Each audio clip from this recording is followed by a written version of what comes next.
One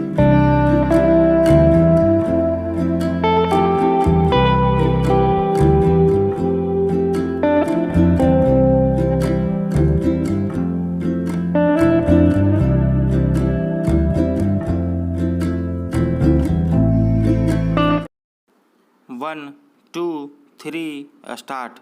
Karnataka विधानसभा चुनाव के लिए अपना घोषणा पत्र जारी करते हुए भाजपा ने समान नागरिक संहिता के साथ एनआरसी यानी राष्ट्रीय नागरिकता रजिस्टर लागू करने का जो वादा किया वह इसलिए देश का ध्यान आकर्षित करने वाला है क्योंकि इन दोनों विषयों पर पहले ही व्यापक बहस हो चुकी है और अभी तक किसी नतीजे पर नहीं पहुंचा जा सका है। कर्नाटक के पहले भाजपा उत्तराखंड, हिमाचल प्रदेश और गुजरात विधानसभा चुनावों के अवसर पर भी जारी अपने घोषणा पत्रों में समान नागरिक संहिता लागू करने का वादा कर चुकी है। इन तीनों राज्यों में से वह उत्तराखंड और गुजरात में जीत हासिल करने में सफल रही, लेकिन अभी कहीं पर भी समान नागरिक संहिता की दिशा में कोई उल्लेखनीय प्रगति नहीं हो सकी है। अभी तक न तो उत्तराखंड और न ही गुजरात सरकार प्रस्तावित समान नागरिक संहिता का मसौदा भी प्रस्तुत नहीं कर सकी है। समान नागरिक संहिता लागू करना भाजपा का पुराना संकल्प है, लेकिन उसे पूरा करने के मामले में अभी तक न तो केंद्र सरकार के स्तर पर कोई ठोस पहल हुई है और न ही भाजपा शासित राज्य सरकारों की ओर से। यदि केंद्रीय सत्ता संघ भाजपा शासित राज्य सरकारें समान नागरिक संहिता को लेकर वास्तव में संकल्पबद्ध है तो उन्हें इस दिशा में आगे बढ़ते हुए दिखना चाहिए। अच्छा तो यह होता कि अब तक समान नागरिक संहिता को लेकर कोई मसौदा देश की जनता के विचारार्थ पेश कर दिया जाता। इससे एक तो आम लोगों को समान नागरिक संहिता का रूप स्वरूप समझ आता और दूसरे उन तत्वों के दुष्प्रचार की काट होती जो इस संहिता को लेकर हौवा खड़ा करते रहते हैं। यह हौवा इसके बाद भी खड़ा किया जाता है कि गोवा में समान नागरिक संहिता न जाने कब से लागू है। समझना कठिन है कि जब गोवा में समान नागरिक संहिता लागू हो सकती है और उससे किसी समुदाय को परेशानी नहीं तो फिर वह अन्य राज्यों और यहाँ तक कि संपूर्ण देश में लागू क्यों नहीं हो सकती।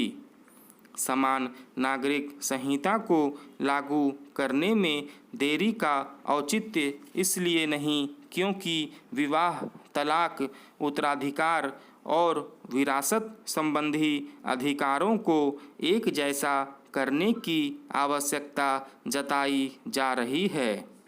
इस आवश्यकता की पूर्ति सही तरीके से हो सकती है तो समान नागरिक संहिता के माध्यम से। इसकी भी अनदेखी नहीं की जा सकती कि कई उच्च न्यायालयों के साथ सर्वोच्च न्यायालय भी समान नागरिक संहिता लागू करने की जरूरत जता चुका है। समान नागरिक संहिता केवल इसलिए लागू नहीं की जानी चाहिए क्योंकि संविधान निर्माताओं ने ऐसी अपेक्षा व्यक्त की थी। इसे इसलिए भी लागू किया जाना चाहिए क्योंकि यह राष्ट्रीय एकता को बल प्रदान करने से साथ हर क्षेत्र, जाति और पंथ के लोगों के बीच इस भावना का संचार करेगी कि उन सबके अधिकार एक जैसे हैं। अनेक भयावह औद्योगिक हादसों के बावजूद न तो प्रशासन इन्हें रोकने को लेकर गंभीर दिखता है, न सरकारें और न कारखाना मालिक। यही वजह है कि देश के औद्योगिक क्षेत्रों में लाखों मजदूर और कर्मचारी दम घोंटू, जहरीली आबोहवा और हर समय किसी बड़े हादसे के जोखिम में काम करने को विवश होते हैं।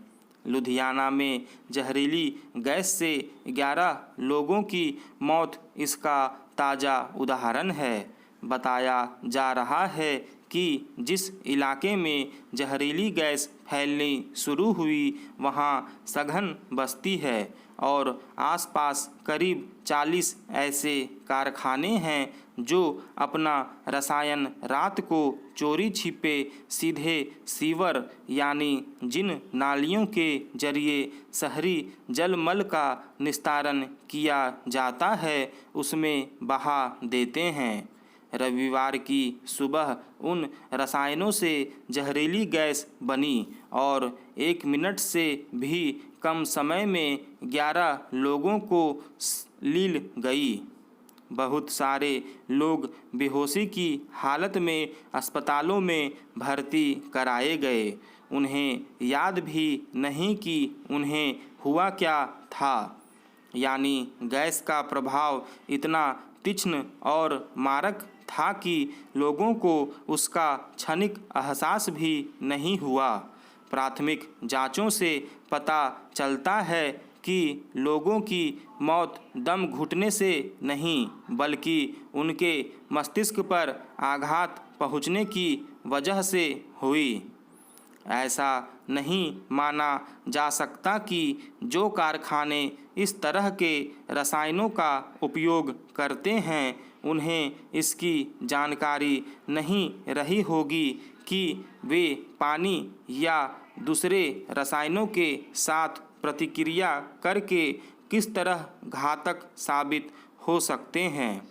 मगर हकीकत यह है कि छोटे और मझोले कारखाने खर्च में बचत की मंशा से जल शोधन संयंत्र लगाने जैसी अनिवार्य शर्त के पालन से बचने का प्रयास करते हैं।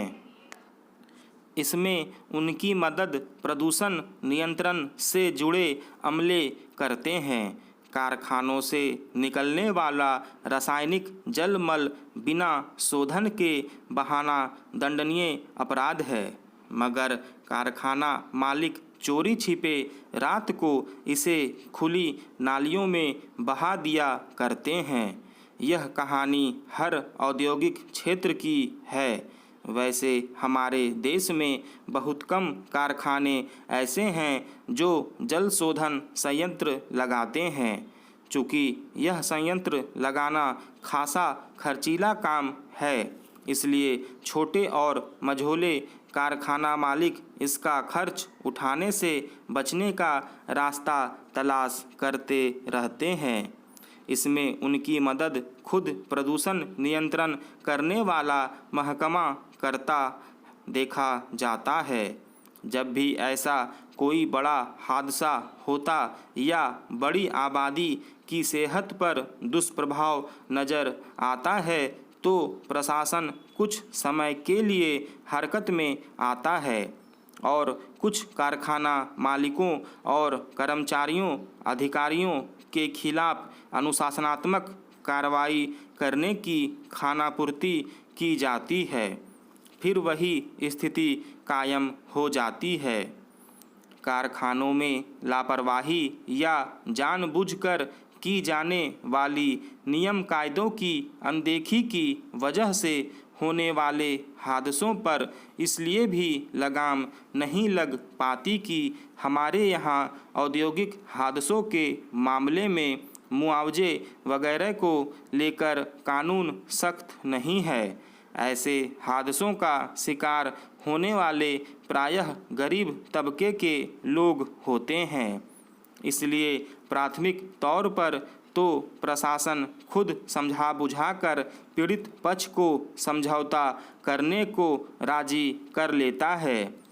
अगर कुछ मामले अदालतों तक पहुँचते भी हैं तो मुआवजा इतना कम मिलता है कि कारखाना मालिकों को उसकी बहुत परवाह नहीं होती। दूसरे देशों में ऐसे हादसों में मुआवजे की रकम इतनी बड़ी रखी गई है कि कारखाना मालिक किसी तरह की लापरवाही करने की सोच भी नहीं सकते। जब तक सरकारें इस दिशा में दृढ़ इच्छा शक्ति नहीं दिखाएंगी, ऐसे हादसों पर लगाम लगना कठिन बना रहेगा। स्टॉप।